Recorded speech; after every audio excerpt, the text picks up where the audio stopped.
Professor Noam Chomsky is listed in anybody's catalog as among the half-dozen top heroes of the New Left. This standing he achieved by adopting over the past 2 or 3 years a series of adamant positions projecting at least American foreign policy, at most America itself. His essays and speeches are collected in his new book, American Power and the New Mandarins. Usually Mr. Chomsky writes non-political books, for instance, Syntactic Structures in 1957, Cartesian Linguistics in 1966, and Topics in the Theory of Generative Grammar, 1965. He is a highly esteemed student of modern language and linguistics who teaches nowadays at the Massachusetts Institute of Technology and has taught before at Berkeley, Columbia, and other strife-torn universities. He is a member of many organizations and learned societies, including, I'm sure he would want me to mention, the Aristotelian Society of Great Britain. In one of his essays, Mr. Chomsky writes, quote, "By accepting the presumption of legitimacy of debate on certain issues such as this one has already lost one's humanity. I should like to begin by asking him why, under the circumstances, if by being here he stands to lose his humanity, he consented to appear in the first place." Because, first of all, I didn't quite put it in those terms, I don't think. I think that I think that I said that there are certain issues, for example, Auschwitz, such that by consenting to discuss them, one degrades oneself and to some degree loses one's humanity, and I think that that's true. Nevertheless, I can easily imagine circumstances in which I would have been glad to debate Auschwitz. For example, if there were some chance that by debating Auschwitz it might have been possible to eliminate it or to at least mitigate the horror of what was going on. And I feel the same way about Vietnam. And I really think that fundamentally there is no argument anymore at an intellectual level, in my opinion. But I think it's very important to discuss it nevertheless. At what level is there an argument? Well, there is a policy which I think is a destructive and devastating policy. It's continuing, and the continuation of the policy is to some extent based on the fact of public apathy or public acceptance.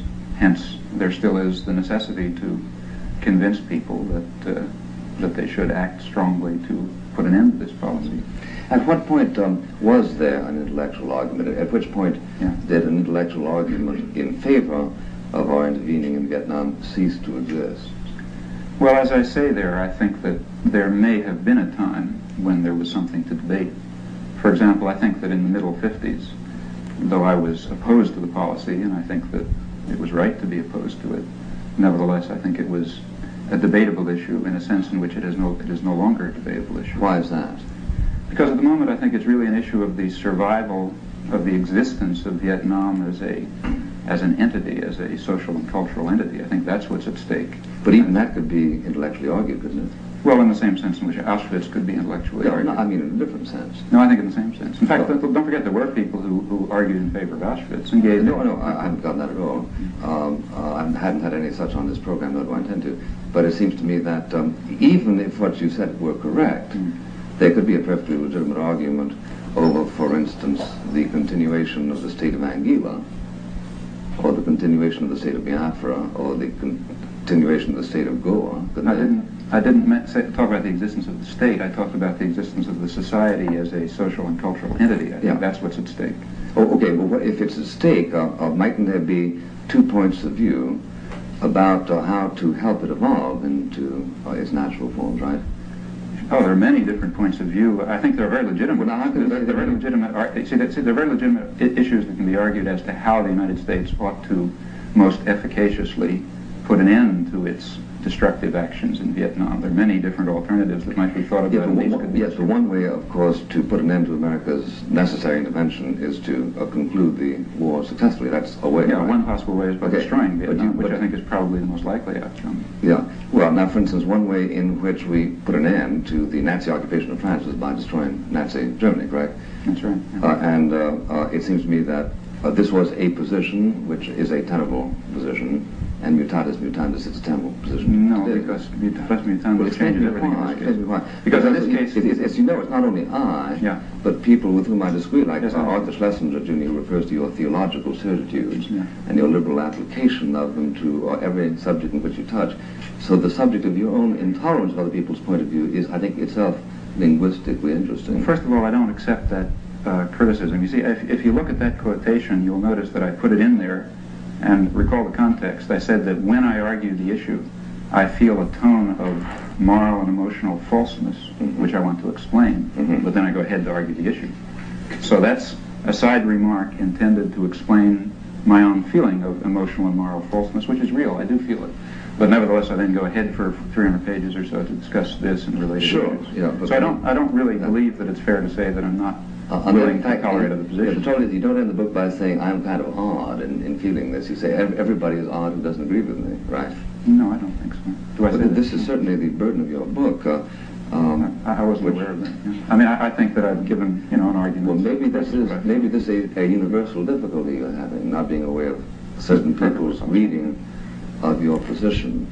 Well, then let me say, I think for example, I think I take a very qualified and temperate position on many, many issues in this book. For example, take the issue of the background of the Second World War, which I spent a lot of time on. If you notice, I end up with a statement saying that I don't see any way to give a clear, sharp resolution, clear, sharp answer to the question what we should have done in such and such circumstances.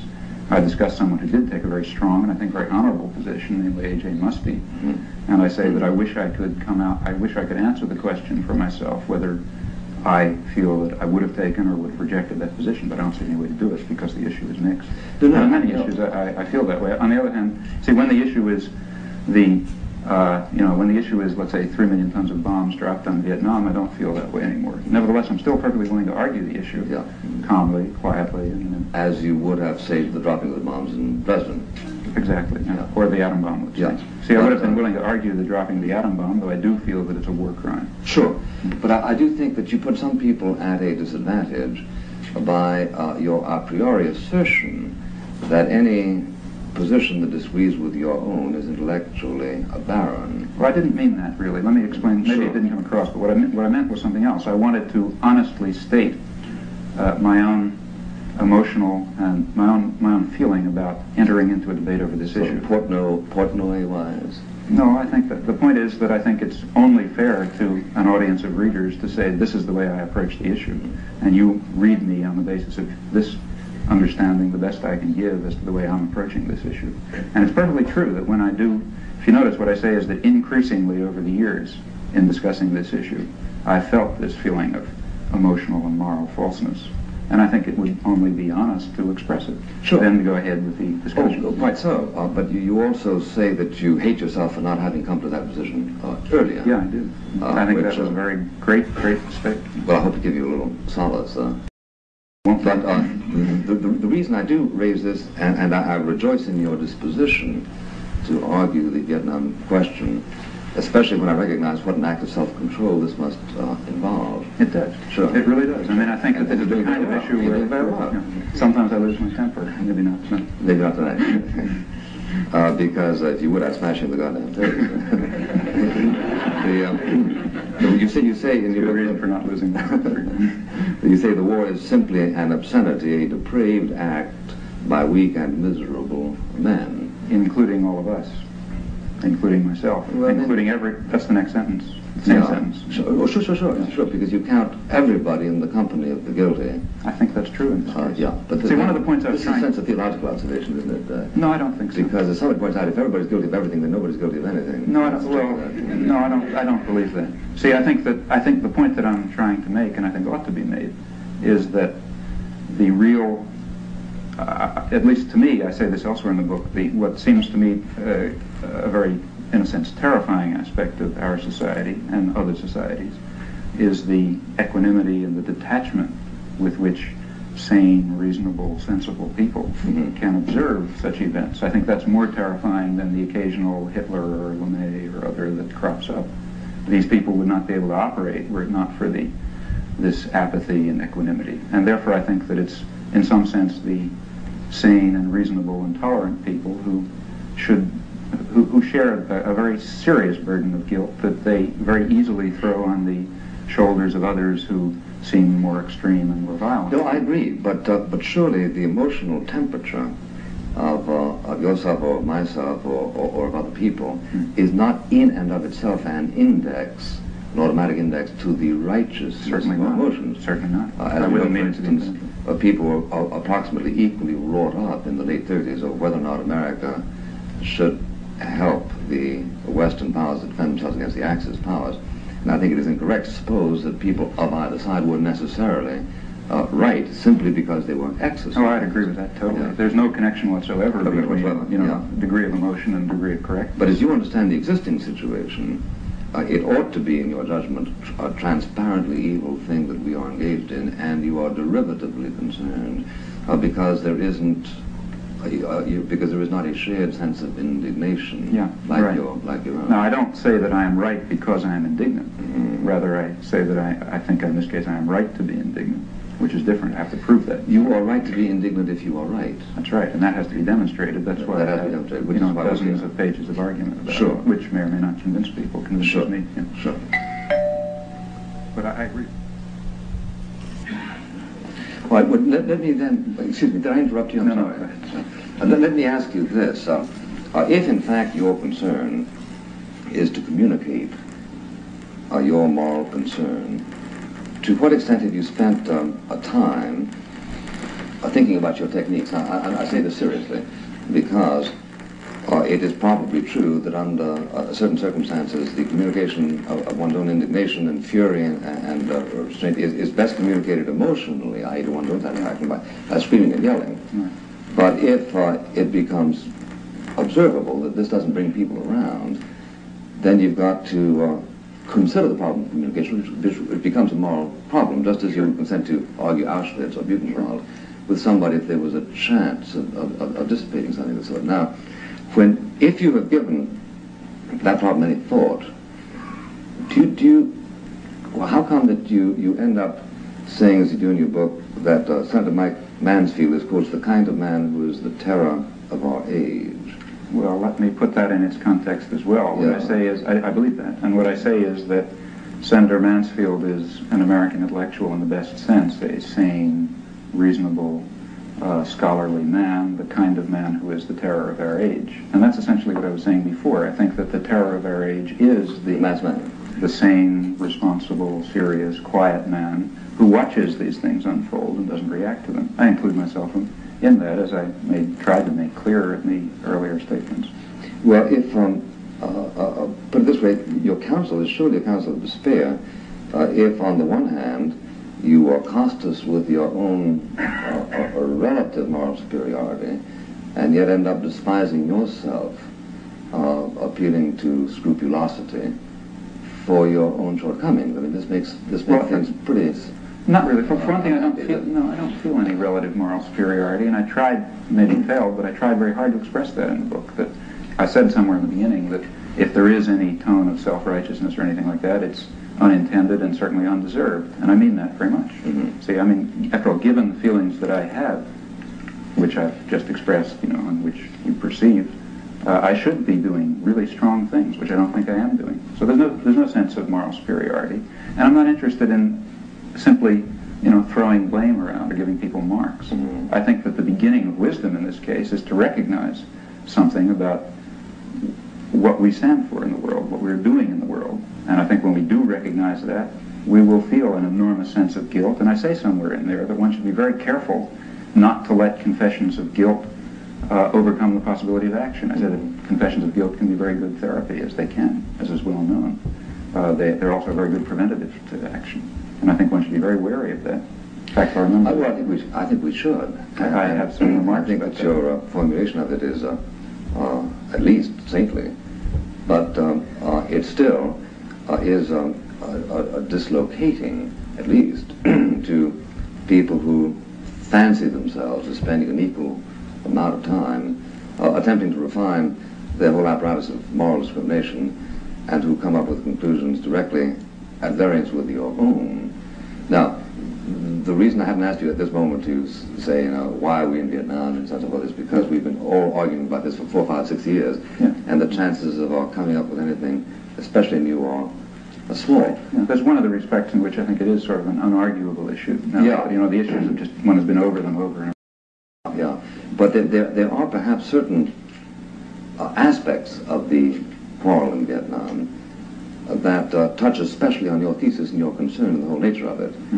And that is the suspicion that some people have of a double standard of selective indignation. For instance, you refer to the heroic Vietnamese resistance to American power. I think it's absolutely heroic. Yeah, sure. Amazing. Now, I understand enough about language to understand the use of heroism in that way. If you notice, there are a few lines below, I say, or above, I say something about quite apart from any question of politics. That's right. Yeah. Right. Now, suppose I were to write about the heroic resistance of the Nazis to the Liberation Army, for instance, their use of torture, their use of mass reprisals. I don't consider that heroic. Well, why is that heroic? I mean, that means that they were doing everything they possibly could. No, I don't think that heroism doesn't. Well, then I think we do disagree on the use of language. But I don't think that reprisals against. We do know that Viet Cong have used fire weapons to destroy whole villages, children, that they have disemboweled mayors and so on and so forth, and hung them up and all that kind of stuff. Now, this is heroic. No, that is not. Oh. That's depraved. That's depraved, in my opinion. Yeah. So but that's very, very marginal. Well, why is it marginal? In fact, it's marginal. That's a question of fact. It's a question of fact. In fact, this is quite. I think there's perfect unanimity about this in the people who've studied it. For example, if you look at someone like, say, Douglas Pike, the American Foreign Service agent, is the chief expert on the Viet Cong, and you read his book carefully, you discover that he points out that it was in response to the American military effort that the Viet Cong turned from their attempt to build mass popular support by through the organizational methods that involve giving people an actual role in organizing and controlling their own society and institutions. They turned from that to physical force in reaction to the American intervention. Well, and if I have many examples of this quoted in the book from aid documents, let's say, or from pacification manuals, where people point out. By the same token, you can say that the Nazis turned to torture in France in reaction to Eisenhower's landing in Normandy.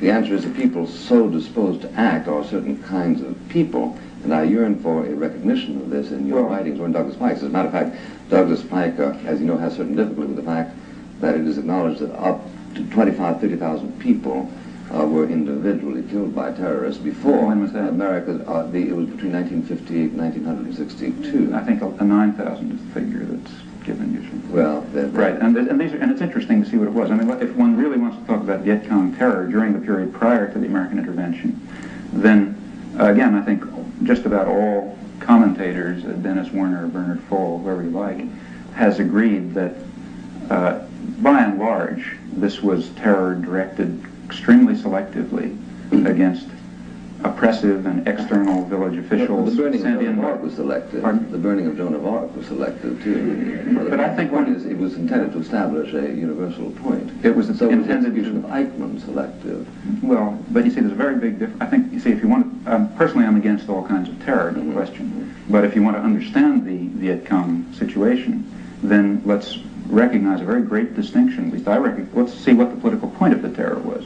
See, after all, during that period, there were about 9 or 10,000, according to American sources, there were maybe 9 or 10,000 village officials of one sort or another killed by the Viet Cong, largely with the support of the villages. But at the same time, recall that there were perhaps 160,000 Vietnamese, if we accept Bernard Fall's figures again, killed by the Saigon government and the Americans. This is prior to 1965. There was a very different kind of terror, both in quantity and also in its political. Yeah, I know. But it seems to me that you are attempting here to match things which are not equal. No, 9,000 and 160,000 are no means equal. I need to say that. I need that number to answer. My point is that one presumably distinguishes between an act of terrorism, which you called depraved a moment ago, and what you described, like burning a village, is depraved. Yeah, a military action, which is equally part of depraved, military operation. which is even more depraved. For example, you say, well, let me give you some examples of what I consider depraved. Yeah. Malcolm Brown, back in 1962 or 3, I don't remember, reported, it was I think AP or UP correspondent, reported that Saigon officials were sending American Skyhawks, airplanes over Vietnamese villages to wipe them out with napalm raids in order to cover instances of graft, for example. Well, that's, I think, depraved. Incidentally, I don't condemn that because, you see, just to mention this matter of double standard, there are really three kinds of terror in Vietnam. There's Viet Cong terror, there's the Saigon government terror, and there's American terror. And if you read what I've written, I say practically nothing about either Viet Cong terror or terror carried out by the Saigon government. Now, if one wanted to talk about that, one would have to point out that the terror carried out by the Saigon government is incredibly greater in extent and has a very different political purpose, which one could discuss. But I restrict myself to discussing American terror. That generality, but I gather that you believe it. Go ahead. Yeah, I did. When we could, that then does become a matter of fact, which one could discuss. Sure. Yeah. But I, as a matter of principle, almost restrict myself to the discussion of American terror. Not the terror carried out by the various sides in Vietnam, for many reasons. For one thing, because it's just qualitatively different in scale, and for another thing, because I feel that we have some responsibility for it. See, I don't, in the same sense, I don't talk about, I've never written about the terror carried out by both sides in Nigeria, let's say. I don't like it, obviously, but I don't see any point in my giving them good or bad marks for it. On the other hand, if we were carrying out the terror, I would very definitely write about it. And I think, so there's no double standard as far as I can see. At least, let's say I have a standard in mind, one may or may not accept it. We will explore that. Okay.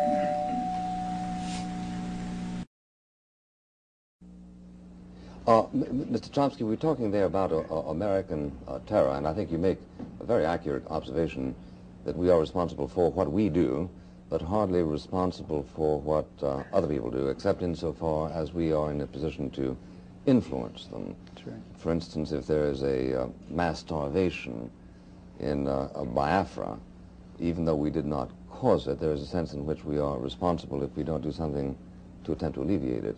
Right. Now, by the same token, if we are prepared to agree that it is not always easy to taxonomize military action into that which is terroristic and that which is purely a military operation, we are left with doubts, for instance, about the bombing of Germany in 1942, 43, 44. Mm-hmm. You might contend that this was terroristic and unnecessary, and you might be right, although you're not a military expert, neither am I.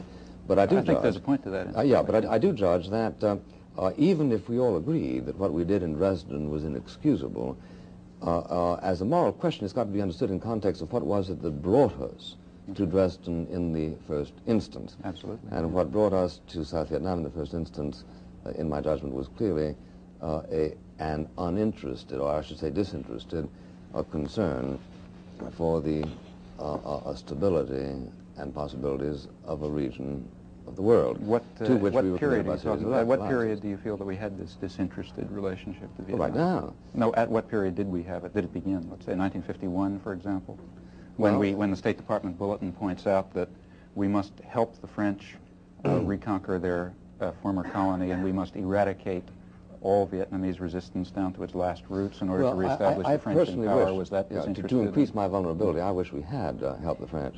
We did. We supported them. Not sufficiently. Well, but there's no point in helping somebody insufficiently. It was hardly disinterested when we attempted, as with tremendous support, in fact, to reinstate French imperialism in South Vietnam. Now, it was disinterested in this sense, and I think this is an important distinction which you do touch on in your book.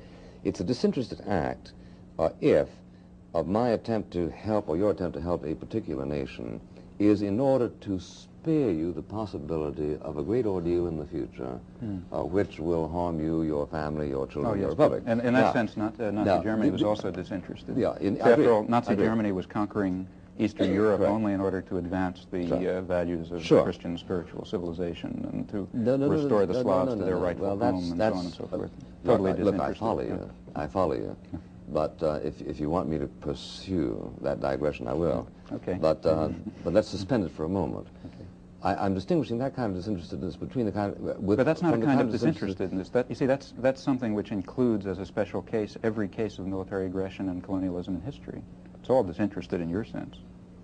Well, all right, let me simply rest my case by saying that there is an observable distinction by intelligent men between a country that reaches out and interferes with the affairs of another country because it has reason to believe that a failure to do so will result in universal misery, and that country which reaches out and interferes with another country because it wants to establish Coca-Cola plants there and chase national banks and whatever and exploit it. Now, that is an observable It's a conceptual distinction. well, let's distinguish between a conceptual distinction and a factual I'm prepared to distinction. do that. All right, it is a conceptual distinction, but in actual fact, the history of colonialism shows that these two motivations coincide.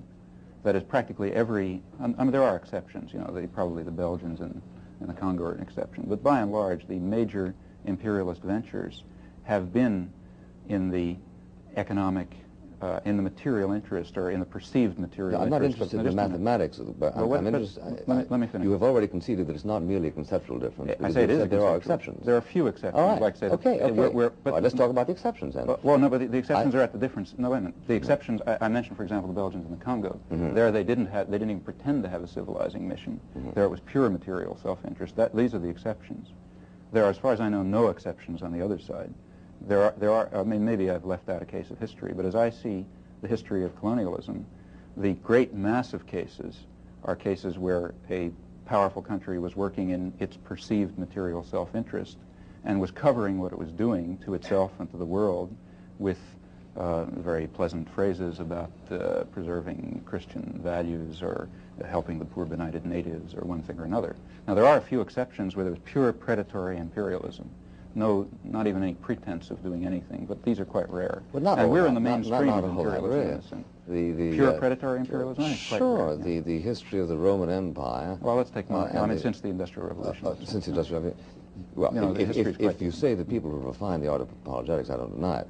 But it is also true, and I think manifestly true, that there have been interferences with the affairs of other nations whose purposes were, in my judgment, manifestly benign. For example? Well, for instance, the Truman Doctrine. Oh, I don't think that was manifestly benign at all. That was an attempt to Well, the Greeks develop an benign. I think the Greek situation was benign? Not at all. We were I trying say to... the Greeks' testimony is more interesting to me than yours. Which Greek testimony? The testimony of the thousands of people who were thrown into jail and... well, I grant not the testimony of the Greek communists who were beaten. Or the Greek peasants who were... Well, there again, is it a conceptual difference that between the person who desires a life under some kind of freedom and one who desires life under some kind of... under communism? No, because there's no such opposition in Greece. There was a distinction between a very repressive regime, which we instituted in 1946, and another regime, I don't know what it would have been, that would have grown out of a victory of the so-called communists.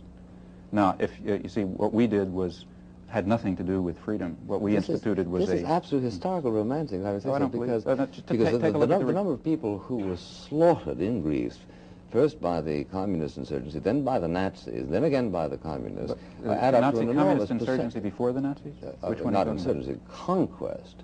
Communist conquest before the Nazis in Greece? Communist insurgency. Prior to the Nazis in Greece? Yes, the civil war of the early 40s. My point is that the Greeks... your history is quite confused. No, that's not bad at all. No, it isn't. There was no communist insurgency prior to the Nazis. There were communist resistance bands that fought against the Nazis. This is a matter of nomenclature. The point is that the 40-year-old or the 45-year-old Greek has fought 3 times in certain ventures, in one of which they acknowledged that we bailed them out. Who is they? The rulers of Greece acknowledge that. No, also the people. I'm quite unaware of that. I'm quite unaware that the people of Greece have spoken on this issue. Even Papandreou, you like him, I assume, because he hates us. No, not at all. Papandreou. Not at all. George Papandreou was one of the people who was... I'm talking about Andrea, which makes it even... Has Andreas Papandreou They're both on record as being grateful to President Truman for his intervention in that part of the world in 1947. In that case, I disagree with him on that issue.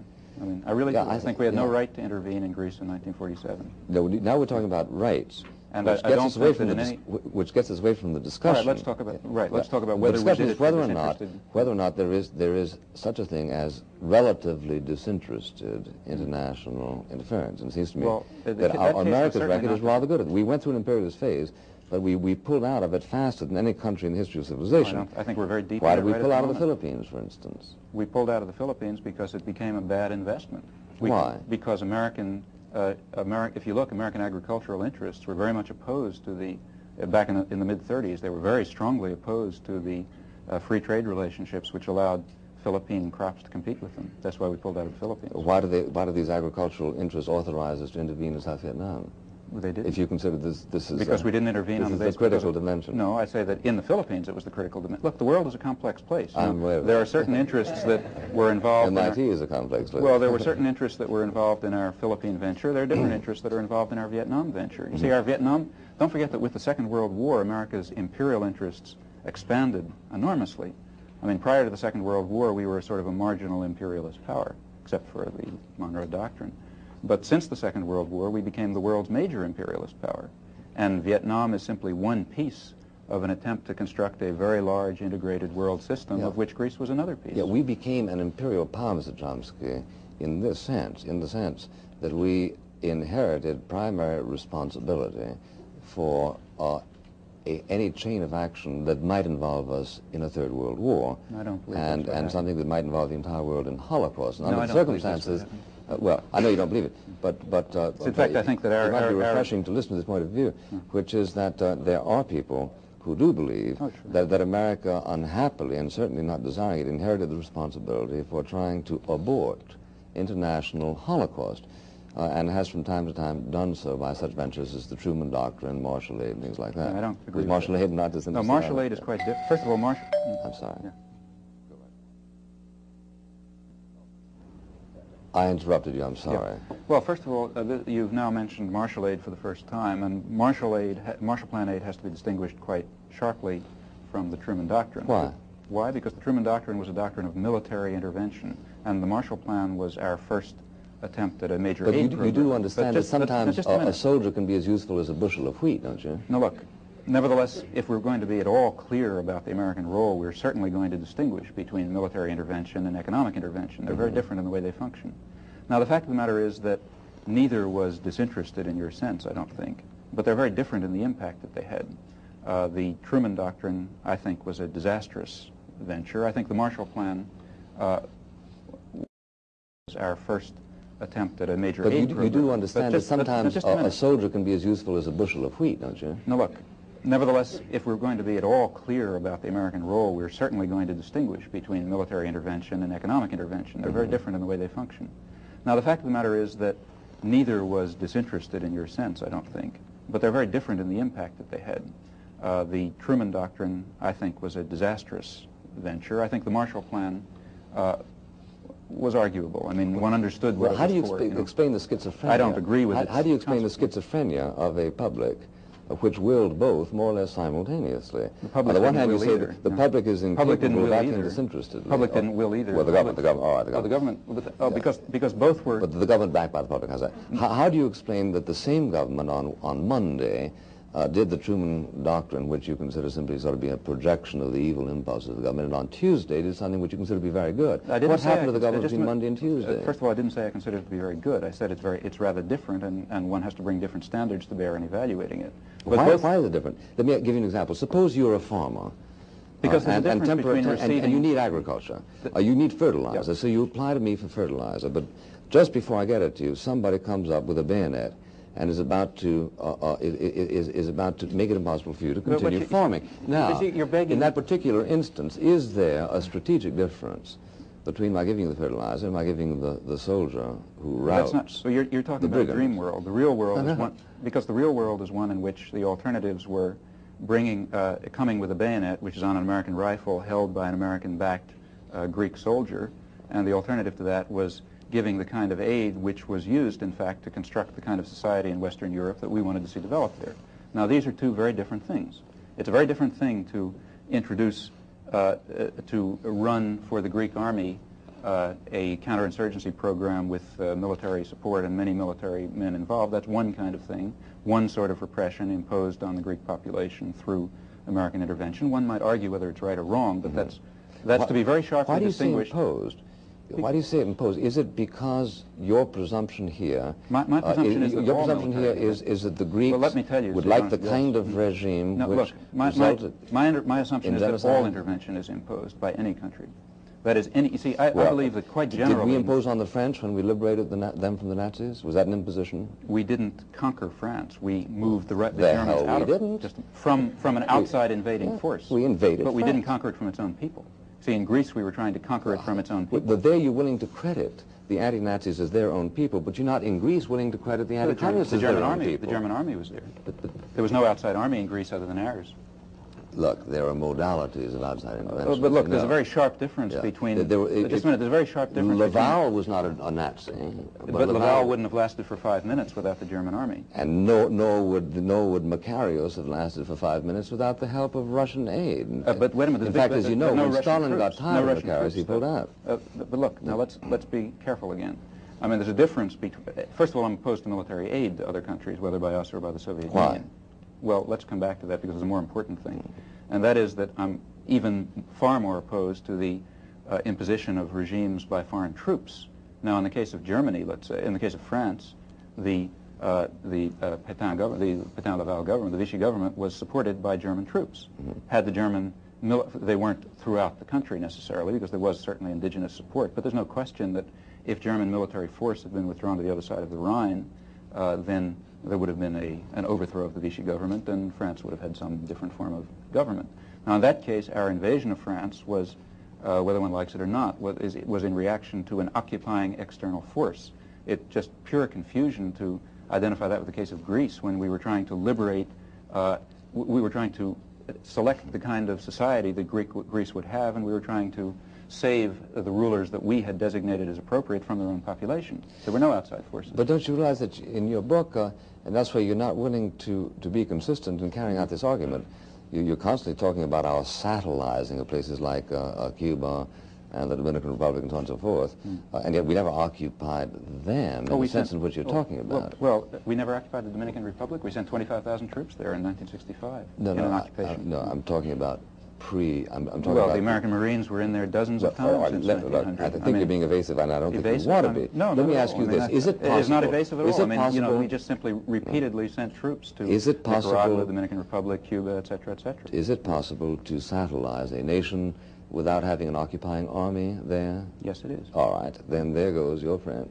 tedious French explanation. Oh, not at all, because that doesn't happen to be you see, we're talking about a real situation. Yeah. We could talk about some ideal situation and, have an academic discussion about it. I'm saying, therefore, it is possible for North Vietnam to satellize South Vietnam, presumably, without even it's logically occupying it militarily and in a formal sense. But it didn't happen, though. So there's well, no point this is an argument considering which there are 2 points of view well, let's discuss it then. Historically. Yeah, in fact, you see, there's much more, if you want to be serious about it, there's more evidence that South Vietnam tried to colonize North Vietnam than conversely. In fact, South Vietnamese commandos were going, military forces, regular military forces, were going north considerably earlier than the time when we even proclaimed that the infiltration began from north to south. Did they bump into the refugees coming south? The refugees were coming south, were going in both directions, in fact, in 1954-55, and at least according to Bernard Fall, the commandos began going north in 56 or 57. The first claimed infiltration from the north was in 59, and that was South Vietnamese coming south.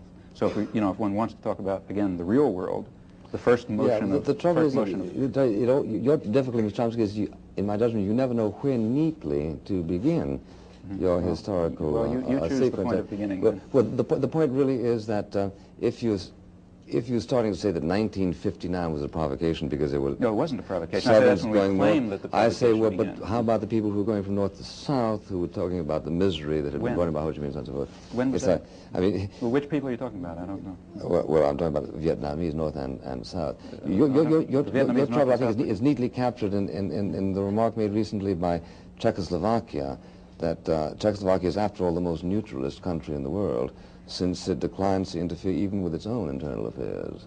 I'm afraid I don't see the relevance. Well, the relevance is very simply that you start your line of discussion at a moment that is historically useful for you. That's what I say. You pick the beginning. Of the post-war world is that the communist imperialists, by the use of terrorism, by deprivation of freedom, have contributed to the continuing bloodshed, and the sad thing about it is not only the bloodshed, but the fact that they seem to dispossess you of the power of rational observation. May I say something? Sure. Yeah. I think that's about 5% true, and or maybe 10% true. It certainly is. Why do you give that? May I complete a sentence? Sure. I mean, it's perfectly true that there were areas of the world, in particular Eastern Europe, where Stalinist imperialism very brutally took control and still maintains control. But there are also very vast areas of the world where we were doing the same thing.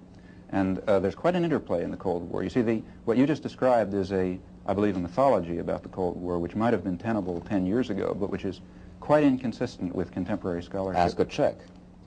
Ask a Guatemalan, ask a Dominican, ask a person from the Dominican Republic, ask a person from South Vietnam, ask a Thai. Well, obviously, we can't get away. If you can't distinguish between the nature of our venture in Guatemala and the nature of the Soviet Union's in Prague, then we have real difficulty. Explain the difference. Sorry.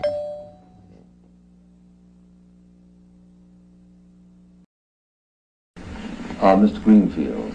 Mr. Chomsky, you state in one of the essays in your book, the unpleasant fact is that if one wishes to pursue the Munich analogy, there is only one plausible candidate for the role of Hitler, and by that you mean the United States. There are other references to Nazi Germany's conduct of foreign policy and our own. And you also less emphatically suggest that a lot of the internal policies of the United States government have left millions of its own citizens hungry or exploited. If this is the fact, that is to say, if the nature of our society is functionally indistinguishable in this respect from Nazi Germany, then doesn't that legitimate any tactic that one wishes to use in opposition? Well, I certainly don't believe that your assumption. That is, I don't believe, and I don't think I ever say that our society is functionally indistinguishable from Nazi Germany. No, that's what I say is that if one wants to pursue... I want to zero in. Yeah.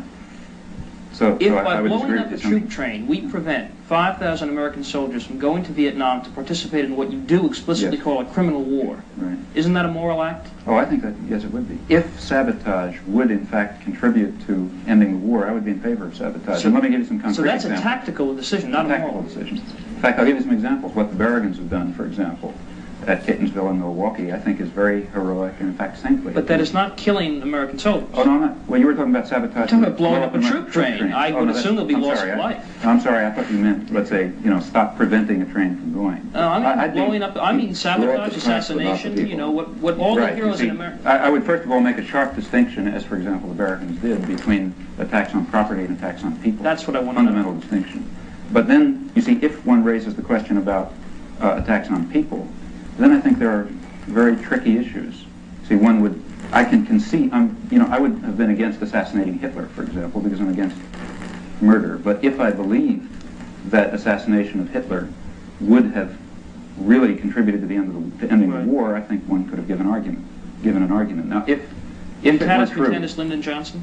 and that would pertain to Lyndon Johnson. But in neither case, incidentally, do I think that it Yeah. practically would have. And Ms. Hockman. I would like to ask Mr. Buckley what he thinks the motives of the people who are in favor of the war in Vietnam are. Putting it very simply, how can we possibly hope to help universal misery when we are so miserable here? Well, I think we're less miserable here. I mean, you may not be a happy young lady, but I'm sure you're not as miserable as you would be if, for instance, you didn't have a free press, if you weren't able to write such poetry as you wanted to write, you couldn't join a labor union, if you couldn't express yourself as you liked, if the mayor of your town might be disemboweled tomorrow. I think that there are observable differences Aren't you in favor of it? between what freedom you have here, or put it this way, between your misery and theirs. if you wouldn't prefer your misery. if you wouldn't have saturation bombing take Well, place I in your country. want to disagree with you for the moment, because I think that there is a certain condition, a human condition, the condition of guilt, which Mr. Chomsky speaks about, and which for me is the most interesting point of his argument. The guilt that we feel here, which in a way may keep people from writing poetry or from writing anything that they think, because they're absolutely stifled They by the managed to write their climate of guilt. complaints and get on the bestseller list. Excuse me? They managed to write their complaints.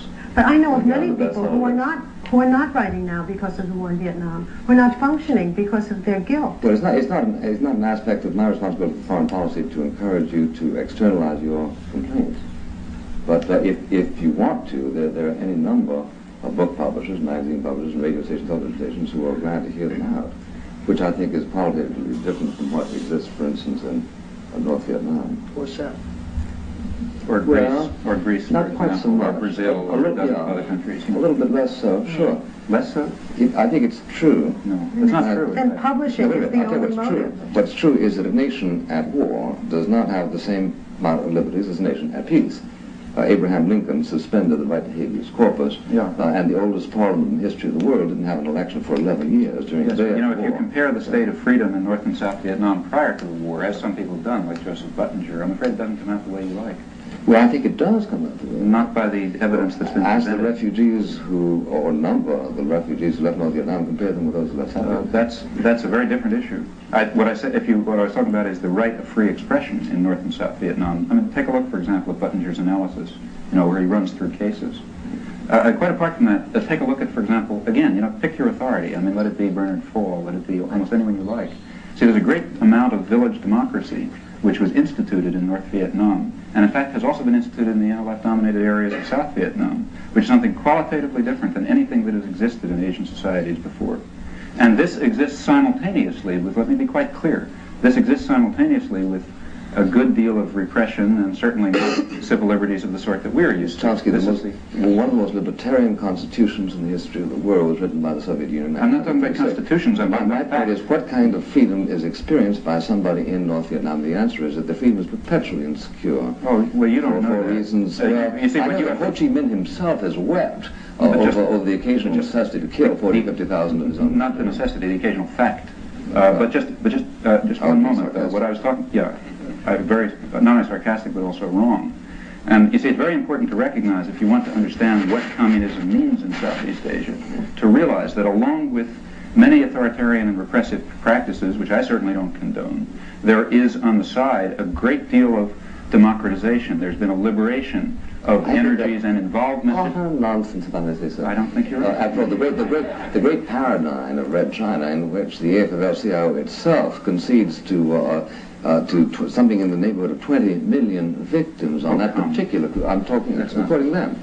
Or perhaps I didn't ask you whether that was correct. The AFL-CIO. They didn't have a commission out there. No one has claimed the million people killed through Chinese communist purges. Oh. Absolutely no one. Well, no one serious, at least. It was published in the New Leader. Fine. Which Well, the I New Leader. Yes, of course, the New Leader might. I mean, but I'm talking about CIA plant. Well, I said no one serious has. Take a look at the China Journal. Well, take a look at China Quarterly. I consider this. But you see, I think you're missing the point, really, and I think it's an important point. See, I think in looking at China, one has to recognize a great deal of repressive practice, a great deal of authoritarianism, and one also has to recognize a great deal of spontaneous democratic structure of a sort which never existed in Asia before, and if you want to know the truth, to some extent doesn't even exist in our society. Now, these things exist side by side. If you read A Day in the Life of Ivan Denisovich, you find out that there's an extraordinary democratic structure even inside concentration camps. But it seems to me that it's almost profane to make this observation. I think it's profane to make that analogy, because I'm talking about true democracy in which the peasants who live in a village control the institutions of their lives. They control the If you want to get out, you bump into the Berlin Wall on either side of the island. There's no Berlin Wall in China. There's the equivalent of a Berlin Wall. There's the sea, and there's starvation, the concentration. No, there's no. That's just the point. You see, starvation has been very largely overcome in China. Yeah, because they have something like 94% of people working on agriculture. But I think Mr. Doxey has a question for you. They also haven't had 2 bumper crops in the last 2 years. Professor Chomsky, when you say, as you said about 30 minutes ago, that there's a relativity of truth between nations, would you classify... Relativity of truth? I don't know. Relativity of truth, you said, in the international scene. I don't understand the comment. If I said it, I don't know what it means. Well, would you call yourself a political... Would you call yourself a political relativist? I don't understand the concept. Well, put it this way. Do you believe in the natural law and transcendental truth, let's say, fixing social unit? I think that there's something to the doctrine of natural law, but I think that that's much more abstract than anything we've been discussing here. Well, but wouldn't that then justify the use of terror in, let's say, stopping a tenet of the natural law from being broken, or stopping, let's say, the ends from... Let's bring it down to earth. I see. I'm, of course, opposed to terror. Any rational person is. But I think that if we're serious about the question of terror, if we're serious about the question of violence, we have to recognize that that it is a tactical and hence moral matter. Incidentally, tactical issues are basically moral issues. They have to do with human consequences, and if we're interested in, let's say, diminishing the amount of violence in the world, it's at least arguable, and perhaps even sometimes true, that a terroristic act does diminish the amount of violence in the world. Hence, a person who is opposed to violence will not be opposed to that terroristic act. This is exactly the same thing. That's right. Yeah. Now, And he happens to be wrong in the case in which he applies it. You see, these principles tell you very little about real cases. but that's I must say, it's the one thing that bothers me more about what you've been saying than the way you write. That kind of language, that is the notion of a terroristic act which restricts consequent violence, is precisely what Rostow says in The View from the Seventh Floor, when after this whole analysis about the moral world, he says there's not a single place where we don't have major military might to support it. I think that the real point here is that when you try to formulate general principles that will apply to arbitrary political affairs, you find that you can only make very vacuous and empty statements. See, if one wants to talk in perfect abstraction from any real situation about the justification for violence and terror, then you come up with platitudes and empty remarks and so on. The point is that, there are no very general principles that apply to such circumstances, or if there are, no one has enunciated and formulated them. So what one really has to do is look at the concrete historical situation.